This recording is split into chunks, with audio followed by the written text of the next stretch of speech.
Assalamualaikum warahmatullahi wabarakatuh. Perkenalkan, nama saya Nita Siti Putri dari kelas 10 IPS 2. Saya mengikuti bimbingan mata pelajaran ekonomi pada kompetisi sains nasional di SMK Al-Falah. Pada video kali ini, saya akan menjelaskan tentang konsep dasar ilmu ekonomi. Istilah ekonomi berasal dari bahasa Yunani, yaitu oikos dan nomos. Oikos memiliki arti rumah tangga dan nomos memiliki arti peraturan. Maka dapat disimpulkan ilmu ekonomi adalah ilmu tentang peraturan rumah tangga. Ilmu ekonomi disebut juga ilmu negeri atau study of choice.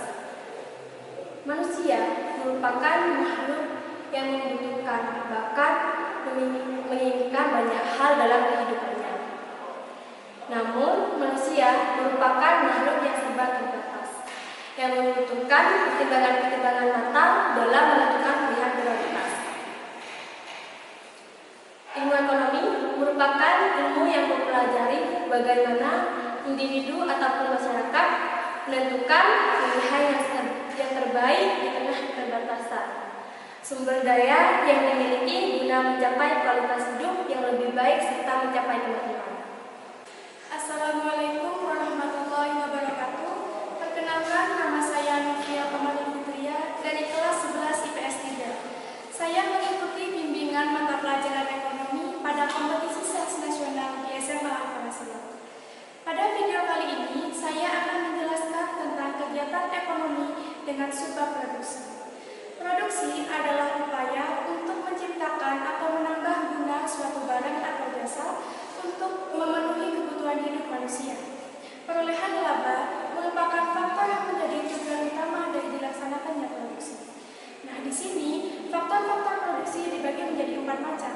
Yang pertama, ada sumber daya alam, sumber daya manusia, sumber daya modal, dan sumber daya pengusaha. Sumber daya alam merupakan alat pemenuh kebutuhan hidup manusia yang berasal dari alam. Contohnya seperti tanah, tumbuhan, bahan tambang, dan lainnya. Yang kedua, ada sumber daya manusia. Sumber daya manusia adalah faktor produksi yang membantu proses penciptaan atau penambahan nilai guna suatu barang dengan tenaga atau pikiran yang dimiliki. Dan yang ketiga, sumber daya modal. Sumber daya modal adalah barang atau hasil produksi yang digunakan untuk menghasilkan produk lebih lanjut. Dan yang terakhir, ada sumber daya pengusaha atau sumber daya kewirausahaan. Pengusaha menjalankan perannya sebagai pengatur dan pengelola faktor-faktor produksi guna meningkatkan nilai guna barang atau jasa secara efektif, efisien, dan untuk melakukan inovasi baru. Kegiatan memproduksi barang dan jasa merupakan proses yang harus dilakukan dalam usaha dan peningkatan produktivitas. Dengan cara menambah faktor-faktor produksi dapat membantu mencapai nilai produksi maksimum. Namun faktanya, menurut hukum pertambahan yang semakin berkurang yang dikemukakan oleh David Ricardo, dinyatakan bahwa penambahan faktor produksi tidak selalu dapat memberikan hasil produksi yang sebanding. The law of diminishing return berlaku pada produksi satu macam faktor variabel.